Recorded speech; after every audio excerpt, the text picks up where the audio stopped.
Game changer کہا جاتا تھا، سی پیک کو کہا جاتا تھا. اس کے بعد اب جو تبدیلی کی بات آ رہی ہے ملک کے اندر، تو اس میں بھی بلوچستان اہمیت اور پہلے نمبر پر ہے. اس کی بنیاد ریکوڈک میں اربوں ڈالر کے جو سونے کے ذخائر ہیں، سندک میں تانبا اور سونے کے ذخائر ہیں، ماربل کے ذخائر ہیں، کوئلے کے ذخائر ہیں، سی پیک ہے، افغانستان اور ایران کے ساتھ بارڈر ہے، اور اس کے ساتھ ساتھ پسنی، گوادر، جیونی کے بندرگاہیں ہیں. اور اس وقت اگر پاکستان کے معاشی حالات کو سدھارنا ہے تو پھر بلوچستان کے ان ذخائر کے حوالے سے جو کھیل کھیلا گیا تھا اتنے سال سے، اس سے ہٹ کر بلوچستان کے ان ذخائر کو آگے بڑھانا ہے. اور پھر ریکوڈک کے حوالے سے جو تازہ معاہدہ ہے اس میں 50% پاکستان کا ہے اور اس میں 25% بلوچستان کا ہے. ضمیر حیدر صاحب، اس بات کو مد نظر رکھا جائے کہ جب 25% یا 25 ارب آپ کو ملیں گے یا اس سے بھی زیادہ ملیں گے، تو پھر آپ کے لیے 18ویں ترمیم اہمیت اختیار کر جاتی ہے، کیونکہ 18ویں ترمیم کے بعد صوبوں کو جو اختیارات دیے گئے ہیں اس کے تحت، اور ویسے بھی صوبائی کابینہ اور صوبائی حکومت جب تک اس پہ دستخط نہیں کرتی کسی معاہدے پر یا معاملات پر، وہ وفاقی سطح پر آگے بڑھنے سے رہ جاتا ہے. اس لیے آپ نے دیکھا کہ محترم میاں نواز شریف صاحب جب پہنچے تو پنجاب میں اکثریت کے حوالے سے ان کا ایک دعویٰ ہے، اور اسی طرح سندھ کے حوالے سے پیپلز پارٹی کا دعویٰ ہے. لیکن اب پے در پہ اگر بلوچستان کی طرف رجوع کی جاتی ہے تو اس کا مطلب یہ ہے کہ بلوچستان کے ان ذخائر کے حوالے سے کوششیں یہ کی جا رہی ہیں کہ صوبائی حکومت کے حوالے سے بھی ان کا حصہ ہو، یا صوبائی حکومت میں جو صوبائی سطح پر جو حکومت بنے گی اس کے ساتھ تعلقات بہتر ہوں یا اس کے ساتھ کوئی ایڈجسٹمنٹ ہو، تاکہ آنے والے مستقبل میں ان ذخائر سے فائدہ اٹھایا جا سکے. اب دیکھنا یہ ہے کہ فائدہ صاحب، اور اس وقت یہ دونوں جماعتیں یقیناً معدنی ذخائر تو ہیں ہی ہیں، لیکن اس وقت تو یہ دونوں جماعتیں سیاسی ہیرے نکالنے گئے ہوئے ہیں بلوچستان میں سے. لیکن کیا اچھا ہو، جس طرح آپ نے کہا کہ یہ 16 کی 16 نشستیں اگر جو بھی حکومت بنے اور اسی میں بیٹھے ہوں تو پھر پورا ایک توجہ بلوچستان کی طرف ہو. یقیناً یہ اچھی بات ہے. شرازی صاحب، پہلے تو ذرا کنکلوڈ کر دیں کہ یہ کیا منظرنامہ کیا بن رہا ہے بلوچستان میں. مطلب آج بلاول صاحب کو بھی ہم نے سنا، زرداری صاحب، اور سب سے امپورٹنٹ بات وہ میں جب حافظ حسین احمد صاحب سے پوچھنا بھول گیا، میں چاہوں گا کہ اگلی دفعہ جب میں ان کی طرف جاؤں. حافظ، وہ زرداری صاحب نے بلوچی پگ اپنے سر سے اتار کر بلاول بھٹو کے سر پر رکھی، اور وہ اپنے آپ کو بلوچ کلیم کرتے ہیں زرداری صاحب، یعنی کہ وہ جو سندھ میں سیٹل ہیں لیکن وہ بلوچ ہیں بلاول صاحب. لیکن میں دیکھ رہا تھا تقریر کرتے ہوئے وہ پگ نہیں پہنی ہوئی تھی. ظاہری بات ہے انکمفرٹیبل ہوتے ہیں، عادت نہیں ہوتی، وہ ایک علیحدہ بات ہے. چل اب میرا خیال میں ایک تو بنیادی جو اس کمپین کے پیچھے جو محرکات مجھے نظر آتے ہیں وہ یہ ہے کہ بلوچستان کے ان الیکٹیبلز کو مین سٹریم کیا جا رہا ہے، اور کوشش یہ کی جا رہی ہے کہ مرکز میں جن پارٹیوں کی حکومت ہو، جس پارٹی کی حکومت ہو، ان لوگوں کو ان کے ساتھ الائنڈ کیا جائے، تاکہ جو ایک آئسولیشن میں رہنے کا بلوچستان کا ایک پرسیپشن ہے اس کو ڈسمینٹل کیا جائے، جو کہ ایک اچھی بات ہے، اس میں کوئی حرج نہیں. ایسا ہونا چاہیے، کیونکہ ماضی میں ضمیر ہم نے دیکھا ہے کہ جب بھی بلوچستان آئسولیشن میں رہا ہے، ناراضگیاں اور دوریاں بڑھتی رہی ہیں. تو اس حساب سے تو بڑی اچھی کوشش ہے. لیکن جو چیز یہاں پہ مسنگ ہے، اور میں نے پہلے بھی دیکھا کہ جب نواز شریف صاحب اپنے پچھلے 2-3 ادوار میں رہے ہیں، ان کی ہمیشہ یہ کوشش رہی ہے کہ وہاں پہ جو مرکز گریز قوتیں ہیں، یا جو کم از کم ہم کہہ سکتے ہیں کہ پاکستان سے یا اس ملک اسٹیبلشمنٹ سے ناراض ہیں، ان کو ہمیشہ انگیج کیا. وہ بگٹیز تھے، وہ مینگلز تھے، یا چکزئیز تھے. لیکن اس بار لگتا یہ ہے کہ وہ یا تو بھول گئے ہیں، یا پھر ان کو ایک طرح سے ہم کہہ سکتے ہیں کہ اسپیس نہیں دی گئی ایسی جس میں وہ پی کے ایم اے پی تو ان کے ساتھ ہے ہی ہے. ہاں، لیکن میرا خیال میں جس دن وہ گئے ہیں وہاں پہ اس پار شو کے اندر ہمیں وہ اتنے ویزیبل نظر آئے نہیں ہیں. نہ تو مینگلز نظر آئے، نہ محمود چکزئی صاحب نظر آئے، اور اس طرح کے نہ ہی بگٹیز نظر آئے. تو میرا خیال میں وہ جو پہلے ایک ایفرٹ کر رہے تھے، اس ایفرٹ میں اب یہ لوگ ہمیں کہیں مسنگ نظر آ رہے ہیں. رہ کے معاملہ یہ ہے کہ زرداری صاحب، لگتا یہ ہے کہ شروع میں ان کے ساتھ ایک کمٹمنٹ تھی کہ بلوچستان کی حکومت یا وہاں پہ کم از کم معاملات ان کے ہاتھ میں ہوں گے، لیکن پھر آپ نے دیکھا باپ پارٹی جس طرح بہت سے ان کے سیدھا لوگ جو ہیں کچھ گھنٹوں میں ہی بدل گئے.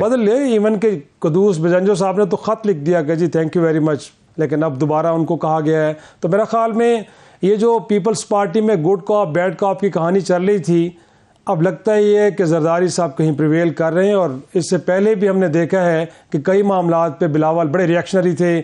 کسی زمانے میں جب سینٹ کے الیکشن ہو رہے تھے، رضا ربانی صاحب کو شاید ٹکٹ نہیں دیا جا رہا تھا، اوور ریئیکٹ کیا انہوں نے. اعتزاز کے معاملے پہ یا دیگر اس طرح کے لوگ کہ جو تھوڑا سا ڈسینڈ کر رہے تھے پارٹی سے اور ان کو ڈس لائک کر رہے تھے، تو اس پہ مصطفیٰ نواز کھوکر. تو میرا خیال میں اب لگتا یہ ہے کہ پھر وہ معاملہ فہمی کی طرف چلے گئے ہیں. بلاول صاحب باپ کے پیچھے کھڑے ہو گئے ہیں، اور جو بھی اب ایک نئی فارمیشن بن رہی ہے جس کی اطلاعات بطور جرنلسٹ شاید آپ کے پاس بھی تھوڑی بہت ہوں کہ ایک نیشنل گورنمنٹ کی یا کم از کم unity government, national unity government, جس کے اندر ہمیں لگتا ہے کہ پی ڈی ایم کی سرکار کے ریپلیکا میں دیکھنے کو ملے گا 2022 9 اپریل 2022 سے 9 اگست 2023 کا ریپلیکا ہمیں دیکھنے کو ملے گا انتخابات کے بعد. تو اس میں میرا خیال میں لگتا ہے کہ پیپلز پارٹی کو بھی اس کیک میں کوئی حصہ ملنے جا رہا ہے. صدر بن کے بیٹھے ہوں گے، نواز شریف وزیر اعظم ہوں گے، Punjab P M L N کے پاس، پیپلز پارٹی کے پاس. تو اس نئی فارمیشن کی ابتدا بلوچستان سے ہوئی، لہٰذا ہمیں بلوچستان کے اندر اکٹھ دیکھنے کو مل رہا ہے. میرے خیال میں اس چیپٹر کو پہلے کلوز کیا جا رہا ہے، اس کے بعد آگے بڑھیں گے.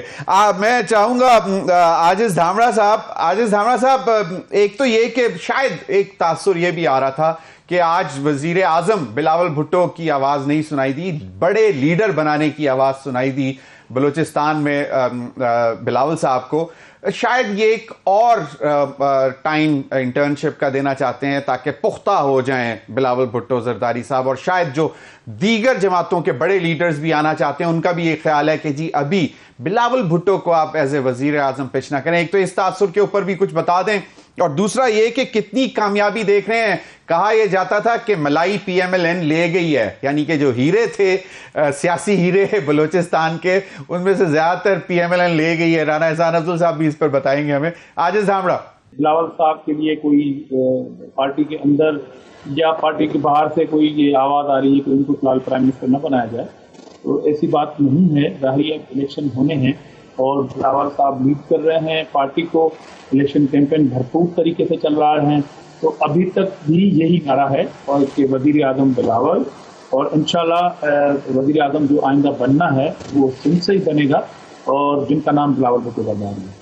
باقی جہاں تک آپ نے کہا کہ کچھ ہیرے بلوچستان کی سیاست پہ جو بھی آپ نے انٹرو بھی دیا اور باقی تبصرے بھی کیے، تو دیکھیں بلوچستان ایک امپورٹنٹ حیثیت ہے بلوچستان کی، اور پیپلز پارٹی کا ایک شیڈول تھا کیونکہ ہم روٹیشن میں یہ سارا جو یوم تاسیس کا پروگرام کرتے ہیں، وفاق پرست پارٹی ہے.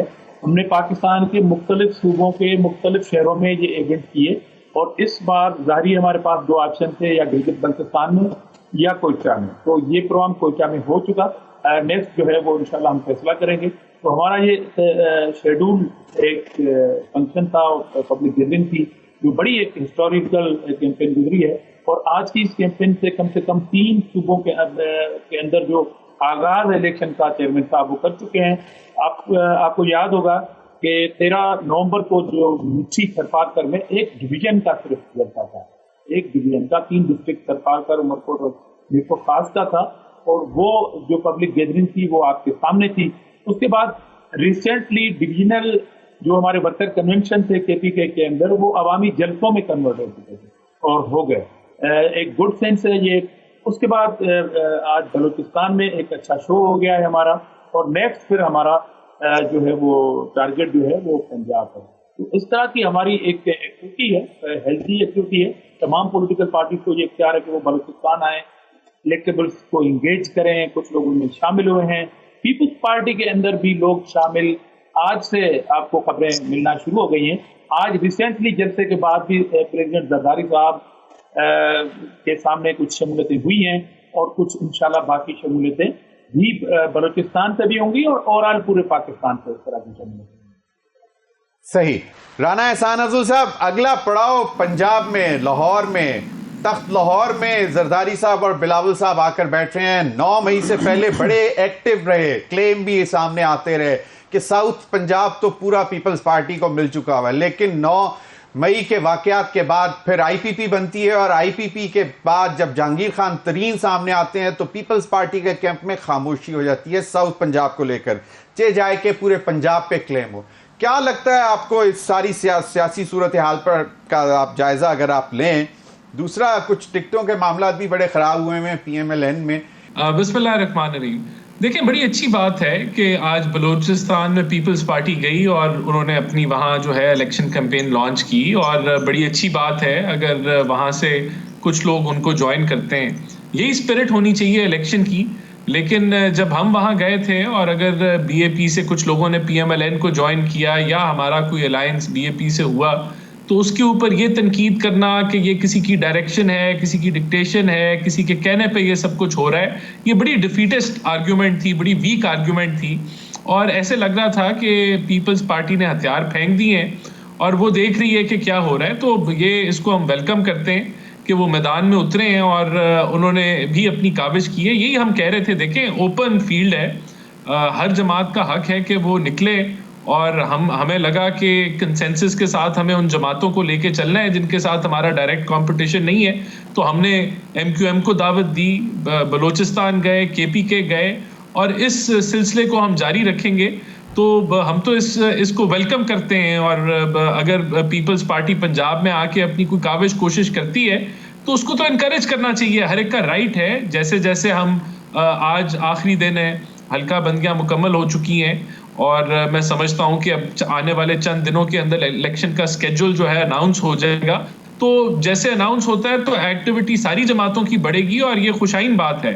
بجائے کہ ایک جماعت جو کہ متحرک ہے اور آگے بڑھ رہی ہے اور کنسنسس کے ساتھ دوسری جماعتوں سے اگر الیکٹورل الائنس بھی کر رہی ہے اور آگے کے ایجنڈا بھی طے کر رہی ہے، اس پہ آپ تنقید کری جائیں کہ یہ تو بھائی اس کو کوئی سپورٹ مل رہی ہے. تو میں تو اس کو ویلکم کہوں گا کہ یہ جو ایکٹیویٹی پیپلز پارٹی نے سٹارٹ کی ہے اور مقابلے میں اتریں. صحیح، بالکل صحیح ہے. ابھی وقت ہوا ایک بریک کا. بریک کے بعد حاضر ہوں گے تو ذرا جاننے کی کوشش کریں گے کہ اب جے یو آئی ایف، میں چاہوں گا کہ حافظ حسین احمد صاحب سے اس پر کمنٹ لوں کہ جے یو آئی ایف کی خاص طور پہ مولانا فضل الرحمان صاحب کی بہت گہری دوستی اور تعلق زرداری صاحب کے ساتھ رہا ہے، لیکن اب جے یو آئی ایف تقریباً ڈیسائیڈ کر چکی ہوئی ہے کہ سندھ میں پیپلز پارٹی کے خلاف لڑنا ہے. اس پہ بھی بات کریں گے. وقت ہوا ایک بریک کا، ہمارے ساتھ رہیے.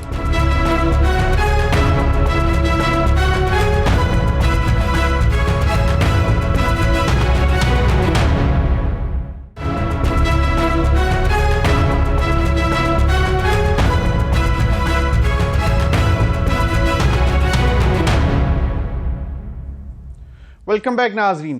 حافظ حسین احمد صاحب، جے یو آئی ایف 2 صوبوں میں اس کا ذرا بڑا کلیم ہے. سندھ میں بھی ماشاءاللہ کافی ایکٹیو ہیں آپ کے سمرو صاحب بھی، لیکن بلوچستان اور کے پی اور سندھ میں آپ لوگ پیپلز پارٹی کے ساتھ ابھی تک تو مطلب آن ریٹن کوئی ایگریمنٹ نہیں ہے، لیکن ہم سن چکے ہوئے ہیں کہ آپ پیپلز پارٹی کے. تو مولانا فضل الرحمان صاحب کی تو اور زرداری صاحب کی بڑی جمتی ہے، ہم نے دیکھا ہے ہمیشہ سے. تو یہ اس دفعہ کیا پی ایم ایل این کے زیر سایہ رہ کر زیادہ تقویت مل چکی ہے دوستی کو پی ایم ایل این کی اور جے یو آئی ایف کی؟ دیکھیے ضمیر حیدر صاحب، یہاں پر جو دوستی کے اور دشمنی کے معاملات ہیں وہ حتمی نہیں ہوتے، اور سیاست میں کوئی چیز بھی حرف آخر نہیں ہوتا. ابھی بات سن رہے تھے ہم پی ایم ایل این کے دوستوں کی بھی، پیپلز پارٹی کی. حالانکہ اب کچھ عرصے پہلے 18 ماہ 2018 سے لے کر یعنی ابھی آپ دیکھیں گے تو 18 ماہ اکٹھے رہے اور ابھی ایک دوسرے کے خلاف ہے. جی ہاں، 2023 تک یہ اکٹھے رہے اور اکٹھی حکومت تھی، ایک دوسرے کے ساتھ تھے، شیر و شکر تھے. اب کیا ہوا؟ ابھی میرے بھائی نے کہا کہ شیڈول آئے گا، تو شیڈول تو الیکشن کمیشن دے گا. ہم بھی مطالبہ کر رہے ہیں، اللہ کرے کہ وہ جلد دے دے شیڈول تاکہ اطمینان ہو سکے. لیکن یہ جو گولہ باری اور سنگواری کا شیڈول ہے، یہ تو ہم نے پہلے جاری کر دیا ہے. اب اگر ملک کو بچانا ہے، اگر آپ نے اقتصادی صورتحال کو سنبھالا دینا ہے، تو سندھ والے کہتے ہیں جی سندھ میں تو کسی اور کو ہم قدم رکھ نہیں دینا ہے، اگر مسلم لیگ نون کہے کہ پنجاب میں ہم نے کسی اپنے الائز کو قدم نہیں رکھنا ہے، اور وہ بلوچستان میں تشریف لائیں سرانکوں پر، وہ خیبر پختونخوا کا دورہ کریں، قبائلی علاقے کا دورہ کریں، لیکن ضمیر حیدر صاحب تالی دونوں ہاتھوں سے بچتی ہے۔ اگر آپ جس علاقے میں آپ کا اسٹرینتھ ہے، اگر آپ وہاں پر کسی کو سیٹ ایڈجسٹمنٹ کے حوالے سے بھی بات نہیں کرتے، اور جہاں پر کسی کے ووٹ ہیں اور اس کے جو پاکٹس ہیں وہاں پر آپ جاتے ہیں، تو لامحالہ پھر اس کو بھی اسی طرف آنا پڑتا ہے۔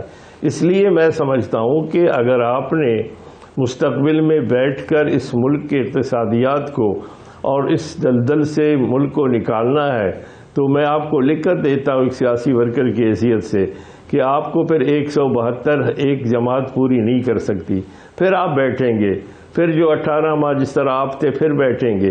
تو اس لیے میں سمجھتا ہوں کہ اگر ماحول کو ہم پراگندہ نہ کریں، اگر ہم اپنے پروگرام کے حوالے سے بات کریں اور سیٹ ایڈجسٹمنٹ کے حوالے سے اگر ممکن ہو سکے سطح پہ بات کریں۔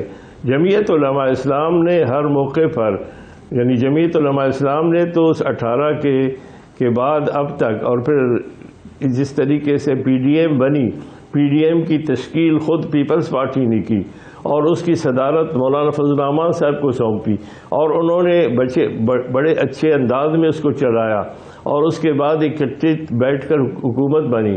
Peoples Party P D M سے نکلی، لیکن اس کے باوجود انہوں نے سینٹ میں الیکشن کی بات کی، اس کو پی ڈی ایم نے تسلیم کیا دلائل کی بنیاد پر، اور بلدیاتی الیکشن کے حوالے سے بات کی، اس کو تسلیم کیا گیا۔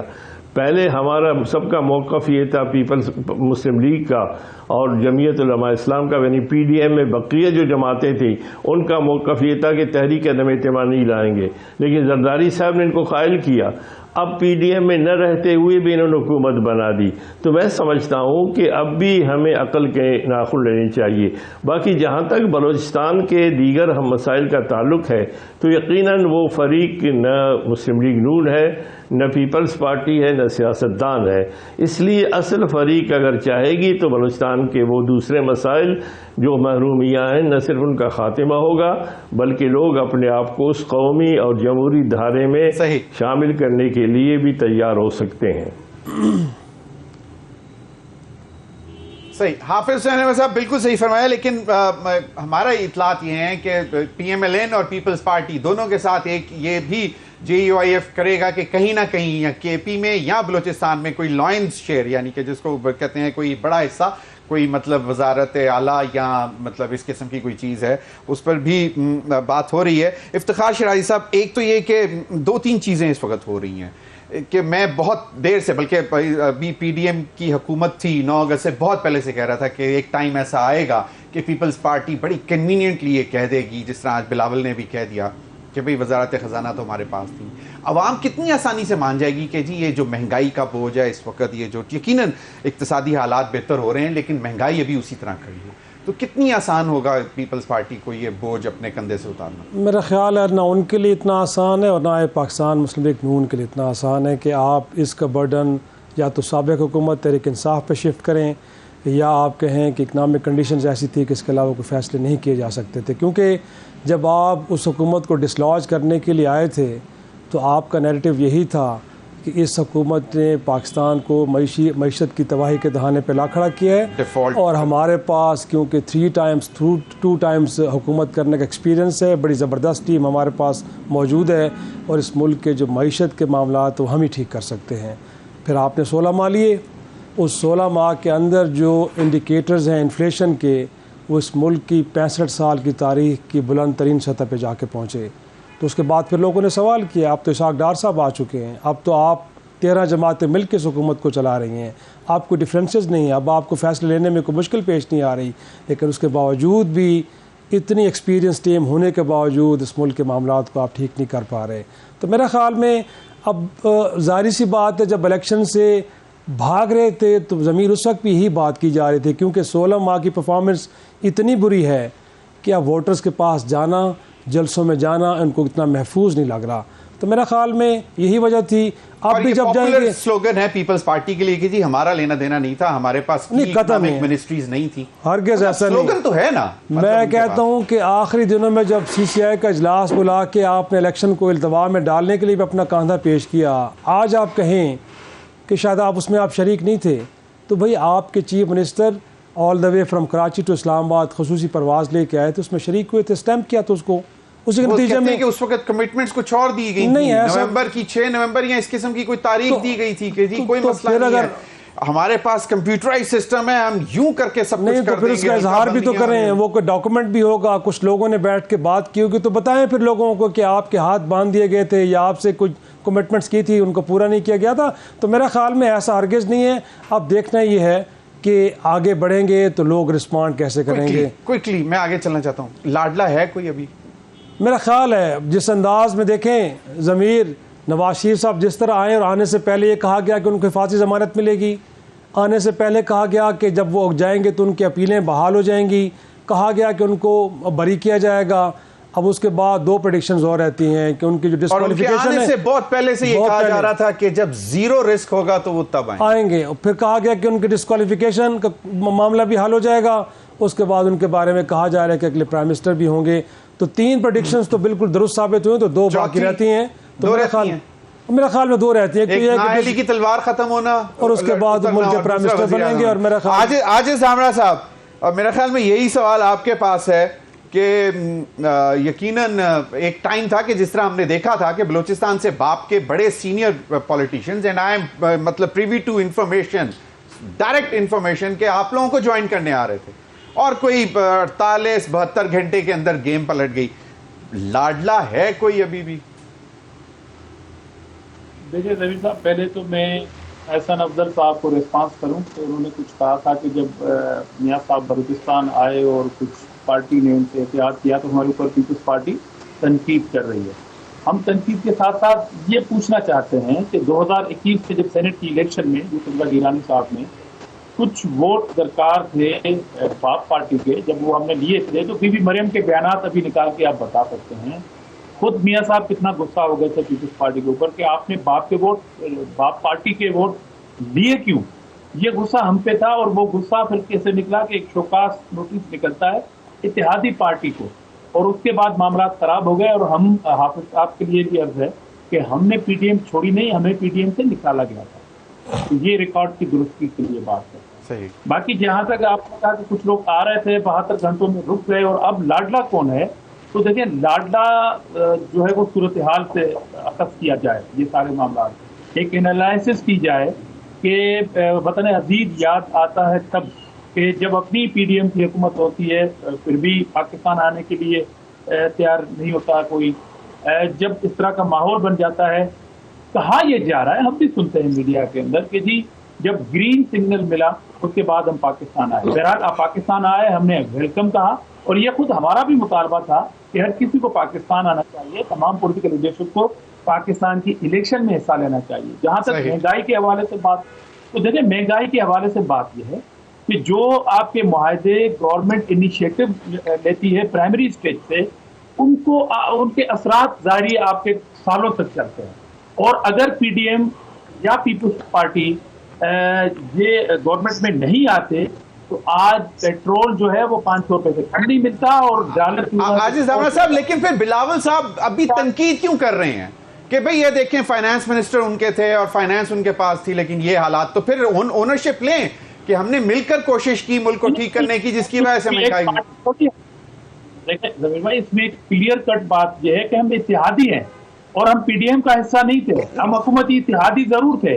ظاہری ایک گورنمنٹ ہے, ایک پرائم منسٹر ایک پارٹی کا اور دوسری پارٹی کا وزیر خزانہ ہے, تو ظاہری اس پارٹی پہ سوال تو ضرور بنے کہ ہم اتحادی ہیں, ایک پارٹی کا حصہ نہیں ہے کہ ہم اپنی پارٹی کے اوپر سوال کیوں کریں. ان کا پلڑا بھاری ہے, پلڑا بھاری تھا اس وقت. ڈیفینیٹلی جب آپ نے جب کہا کہ ان کو مفتہ اسماعیل کو ہم نہیں لیتے, آپ نے کہا کہ اتفاق ڈار آئے گا, تو ہم نے کوئی اس میں رکاوٹ نہیں ڈالی. صحیح, بالکل. عاجز بھائی ایک چیز اور ذرا کوئکلی مجھے بتا دیں کہ ابھی افتخار شرازی صاحب نے بولا کہ جناب یہ تو 4 پریڈکشن ثابت پوری ہو چکی ہوئی ہیں, پروفیسیز جس کو کہتے ہیں, تو 2 ثابت ہونے والی رہ گئی ہیں. تو یہ آپ کو کیا لگتا ہے؟ اور دوسرا, اگر وہ بھی پوری ہو جاتی ہیں تو پھر انہی کے ساتھ حکومت میں جا کے بیٹھیں گے الیکشنز کے بعد؟ مطلب رضائی صاحب صدر, سندھ آپ کے پاس, وزارتوں میں بھی حصہ, دوبارہ وہی ریپلیکا. دیکھیں وہ تو دیکھنا ہے کہ اینڈ آف دی الیکشن اور پولنگ ڈے کے بعد کس پارٹی کو کتنا مینڈیٹ ملتا ہے, اور جو صوبے میں زیادہ اکثریت بنائے گا وہ پارٹی کا رائٹ ہے کہ وہ وہاں پہ حکومت بنائے. اگر P M L N prime minister بنانے میں کامیاب ہوتی ہے یا چیف منسٹر بنانے میں کامیاب ہوتی ہے, باقی صوبوں میں اگر اتحادی بنتے ہیں یا کے پی کے اندر جے یو آئی کی حکومت بنتی ہے, تو احترام تو کرنا چاہیے ایک دوسرے کے مینڈیٹ کا. یہ معلوم ہوگا آپ کو اینڈ آف دی الیکشن. صحیح, اینڈ آف دی ڈے پتہ لگے. رانا احسان افضل صاحب, ایک تو یہ کہ یقیناً بلاول بھٹو صاحب کی نے جو بات کی وہ بھی آپ نے سن لی ہے, اور آج انہوں نے ایک اور بات بھی کی کہ 8ویں ترمیم کو اگر کوئی چھیڑنے کی کوشش کرے گا, 18ویں ترمیم کے نتیجے میں جو آئینی ترامیم بنی, جو آئین میں حصہ بنی, ان کو اگر کوئی دوبارہ امینڈ کرے گا تو ہم اس کو ہاتھ روکیں گے. اور دوسرا, ایم کیو ایم اور یہ دیگر پی ایم ایل این یہ باقاعدہ ایک نئے جو مسودہ تیار ہوا ہے لوکل گورنمنٹس کا, اس پر بھی ایگری کر چکے ہوئے ہیں, اور کہا یہ جاتا ہے کہ یہ بھی ریپلیکا ہے مشرف دور کا جو نیشنل ریکنسٹرکشن بیورو NRB چلا رہی تھی ان دنوں میں.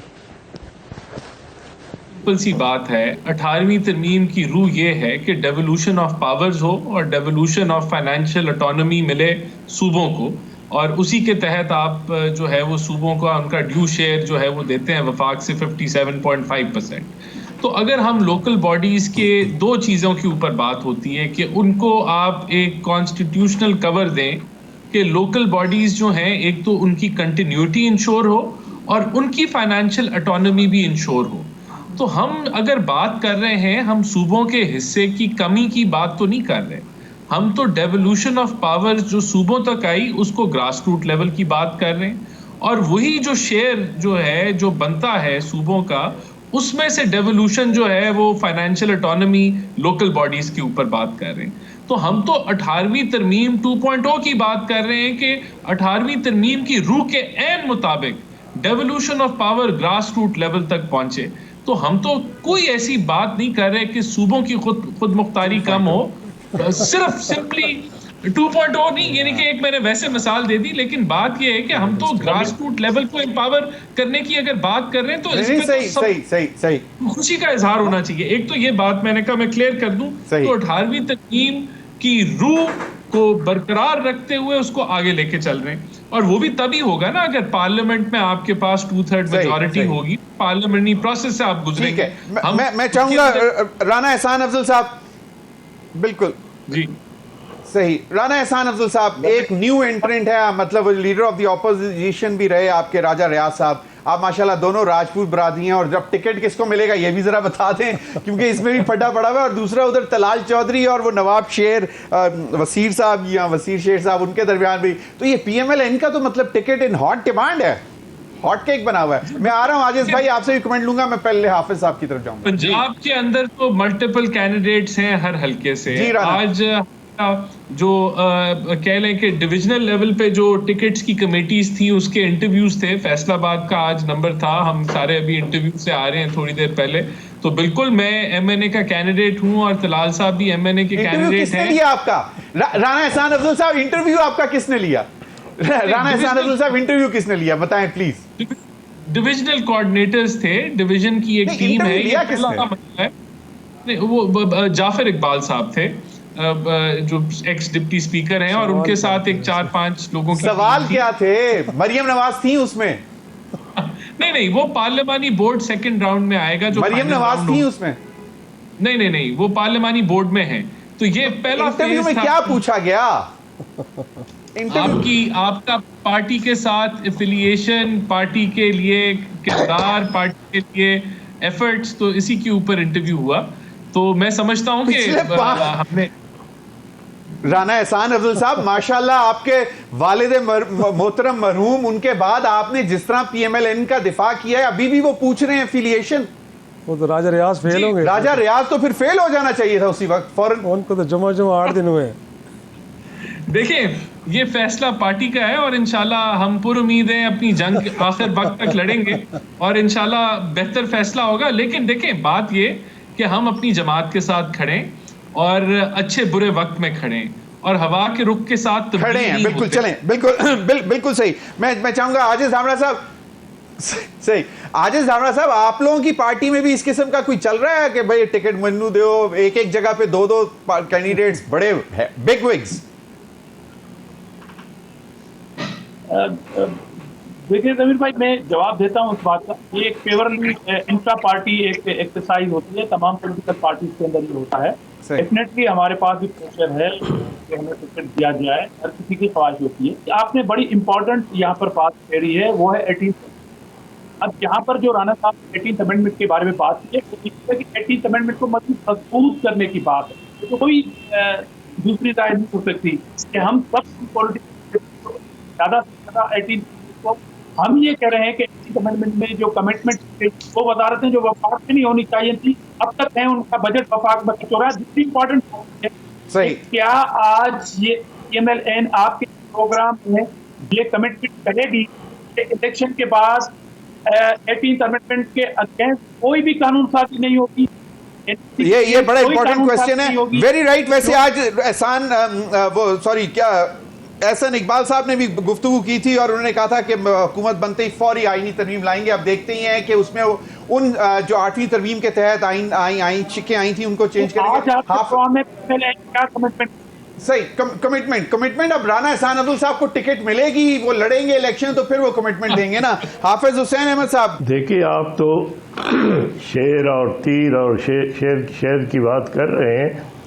میں تو ایک سیاسی ورکر ہوں. میں کہتا ہوں اللہ کرے کہ یہ اتحاد بھی قائم رہے اور ان کے ضابط اخلاق بھی, لیکن شیڈول نہیں آ رہا ہے اور شیڈول جب تک آئے گا نہیں اس وقت تک فضا تو میرے خیال میں صاف نظر نہیں آئے گا.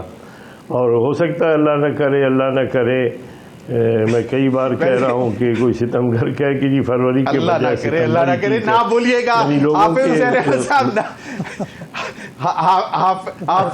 نہیں میں کہہ رہا ہوں یہ مختلف لوگوں کو مختلف, آج ہی خبر میں نے پڑھی ہے نہیں میں عرض کر رہا ہوں کہ مختلف لوگوں کو مختلف مہینے پسند ہے. افتخار شاہی صاحب کوئک کمنٹ.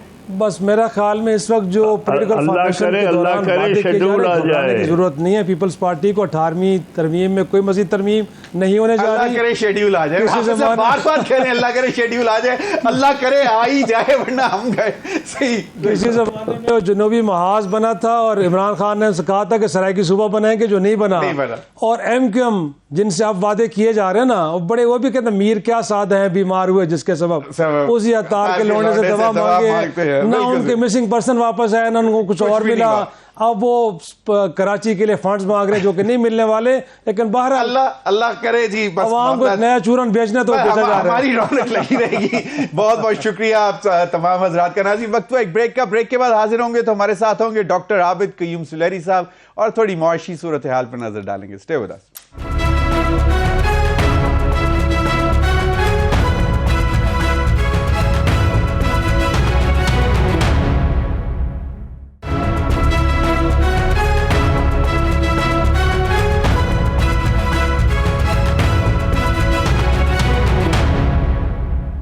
ویلکم بیک ناظرین ہمیں اس سیگمنٹ میں جوائن کیا ہے ڈاکٹر عابد قیوم سلیری صاحب. ایگزیکٹو ڈائریکٹر ہیں سسٹینیبل ڈیولپمنٹ پالیسی انسٹیٹیوٹ کے اور ماہر معاشیات ہیں. بہت بہت شکریہ ڈاکٹر صاحب آپ کے وقت کا. ڈاکٹر صاحب بڑی اچھی خبریں آ رہی ہیں. ابھی حال ہی میں ہم نے, بلکہ آج ہی خبر جو چل رہی ہے کہ $3 ارب کا جو ڈپازٹ تھا سعودی عرب نے, اس میں 1 سال کا رول اوور مل گیا ہے. پھر UAE کی طرف سے انویسٹمنٹ کی کمٹمنٹس MOU سائن ہوئے ہیں. کویت کی طرف سے ڈالر جو ہے وہ کمزور پڑ رہا ہے, روپیہ مستحکم ہو رہا ہے. ابو آل پاکستان کی تاریخ کی سب سے تیز بڑی جو خبر ہے وہ مجھے جو لگتا ہے کہ 61,000 کا بیریئر کراس کرنا اسٹاک مارکیٹ کا, یہ یقیناً یہ سب کچھ ہے, لیکن یہ کتنا سسٹینیبل ہے آنے والے دنوں میں آپ کو کیا لگ رہا ہے؟ کیونکہ آن ایوریج $25 بلین کی ہمیں ہر سال اگلے 3 سے 4 سال یا 2 سے 3 سال جو ہے آپ کو ایکسٹرنل فائنینسنگ یا اتنے ریسورسز جنریٹ کرنے ہیں.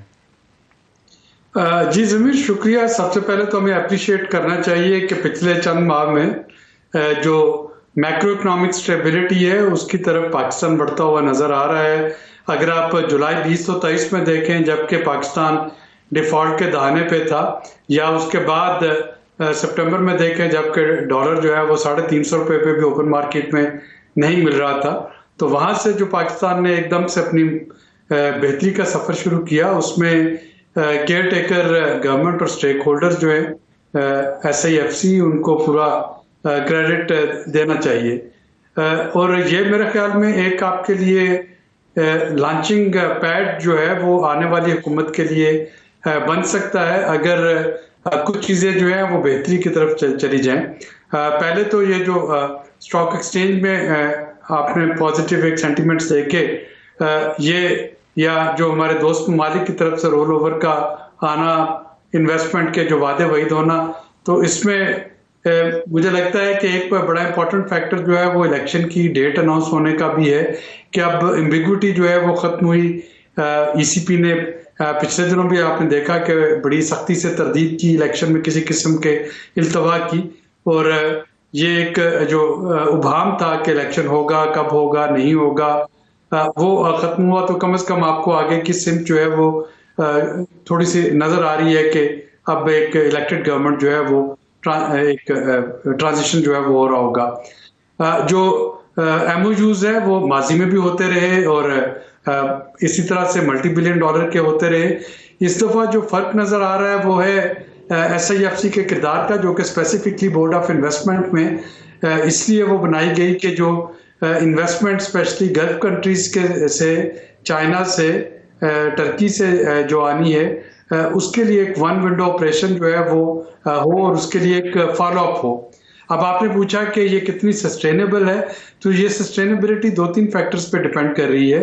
پہلا تو اس میں فیکٹر جو ہے بہت امپورٹنٹ وہ یہ ہے کہ آنے والی حکومت اور آنے والے وزیر اعظم جو ہیں وہ SIFC اور SIFC کے follow up mechanism, apex committee, اس کو وہ کتنی امپورٹنٹس دیں گے اور کتنا اس کو اہم جانیں گے. جیسے اگر آپ پچھلے چند مہینوں کو دیکھ لیں تو ایپیکس کمیٹی کی میٹنگز جو ہیں وہ اس کی مینڈیٹڈ میٹنگ سے کہیں زیادہ ہو چکی ہیں، اور یہ جو فالو اپ بھی تھا جس کی وجہ سے ڈالر کی اسمگلنگ کنٹین ہوئی، چینی کے ریٹ نیچے آئے، بجلی چوروں کے خلاف ایکشن ہوا، ابھی FBR میں ٹیکس چوروں کے خلاف ایکشن کی باتیں ہو رہی ہیں، اور باقی جو انٹرنیشنل لیول پہ MOUs ہیں اس کے فالو اپ پہ اہم کردار ادا کیا جا رہا ہے. تو اگر تو الیکٹڈ گورنمنٹ جو ہے وہ بھی اسی طریقے سے SIFC کو لے کے چلتی ہے تو یقیناً یہ ایک پازیٹیو فیکٹر ہوگا اور اس سے آگے ٹیک اپ کیا جا سکتا ہے. دوسرا جو امپورٹنٹ پوائنٹ ہے اس کا وہ یہ ہے کہ کیئر ٹیکر سیٹ اپ نے لوپ ہولز کی نشاندہی کر دی. اب ہمیں پتہ ہے کہ اسٹاک ایکسچینج کمپنیز جو ہیں وہ کیسے مینیپولیٹ کر رہی تھی کرنسی کی ویلیو کو، بینکس جو ہیں وہ کیسے مینیپولیٹ کر رہے تھے، افغان ٹرانزٹ ٹریڈ کا مس یوز جو ہے وہ کیسے ہو رہا تھا، بجلی چوری میں کون کون سے عناصر ملوث تھے، اور اس میں جو ہمارا لیڈ کیپچر ہے وہ کیسے ہو رہا تھا، سرحد پار جو اسمگلنگ ہو رہی تھی ڈالرز کی وہ کن کے کنائون سے ہو رہی تھی.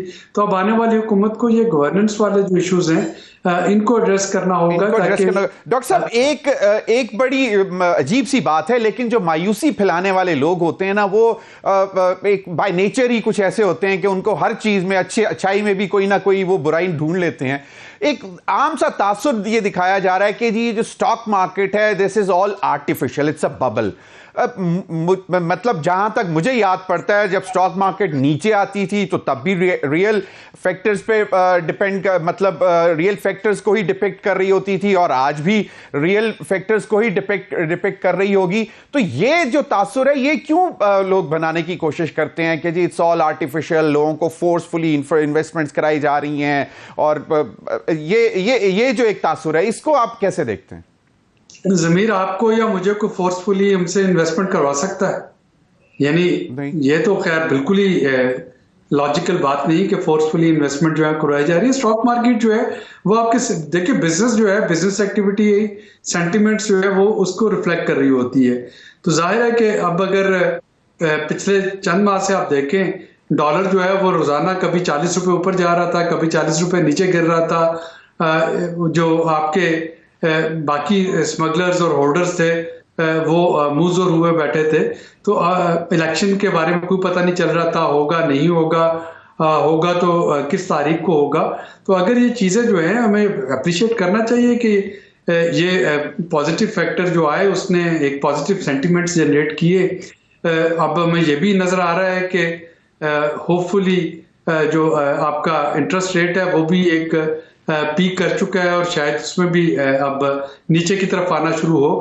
اور یہ ایک وہ فیکچوئل تھیوریٹیکل ٹروتھ ہے کہ جب آپ کا انٹرسٹ ریٹ نیچے گرتا ہے تو اسٹاک مارکیٹ جو ہے اس میں ایکٹیویٹی بڑھتی ہے. یعنی آپ دیکھیں نا کہ لوگ جو ہیں وہ کہاں پہ اس وقت انویسٹمنٹ کر رہے ہیں. پہلے تھا انویسٹمنٹ ریئل اسٹیٹ میں. جب ریئل اسٹیٹ کو ٹیکس نیٹ میں لانے کی باتیں ہوئی لوگوں نے وہاں سے نکالا اور انہوں نے ڈالر میں انویسٹ کرنا شروع کر دیا کہ جی ڈالر جو ہے وہ ایک بیسٹ انویسٹمنٹ ہے، لے کے رکھو. جب ڈالر پہ سختی آئی تو پھر سٹاک مارکیٹ کی طرف رخ ہوا، کیپٹل مارکیٹ کی طرف.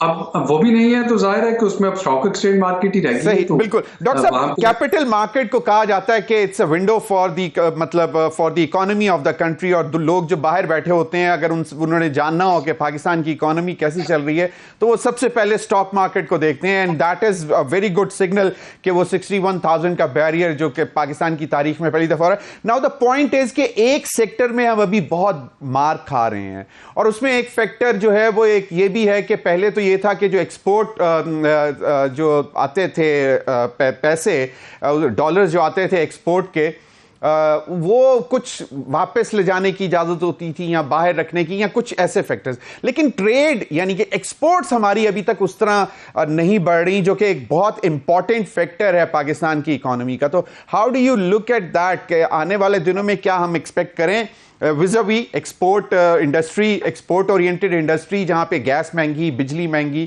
اور ریسورسز بھی مہنگے ہیں؟ ضمیر اس پہ میں آپ کو ایک چھوٹا سا بتانا چاہ رہا ہوں. دیکھیے سیالکوٹ ایک شہر ہے، وہاں پہ ایکسپورٹرز بیٹھے ہیں اور باقی پاکستان میں بھی ایکسپورٹر بیٹھے ہیں.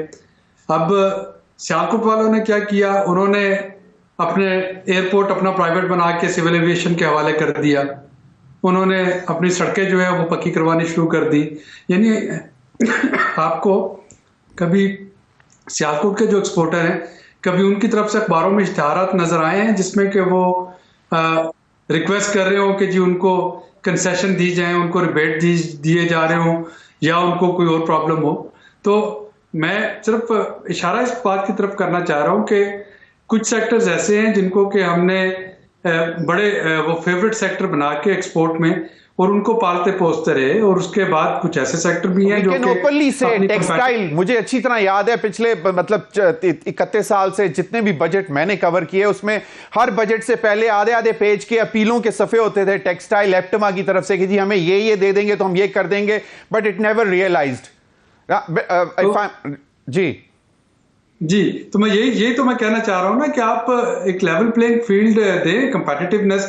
یعنی ہمیں جیسے میں آپ کے پروگرام میں بڑے وثوق سے کہہ رہا ہوں کہ صرف کرکٹ پہ ساری توجہ نہ دیں، کھیلوں میں باقی کھیلوں پہ بھی توجہ دیں اور آپ دیکھیں گے کہ آپ کے میڈلز آنے شروع ہو جائیں گے عالمی مقابلوں میں.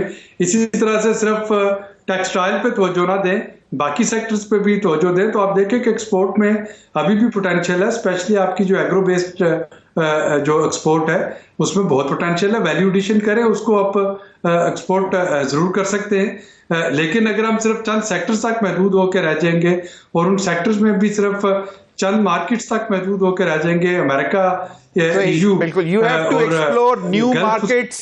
آپ کو ڈائیورسیفائی بھی کرنا پڑے گا ایکسپورٹ اورینٹڈ انڈسٹری میں، and already we are very good at that. Agri based industry سے ایکسپورٹ ہو سکتی ہے. بہت بہت شکریہ ڈاکٹر عابد کریم سلیری صاحب. ناظرین اب تک کے لیے اتنا ہی، اجازت دیجیے. اللہ حافظ.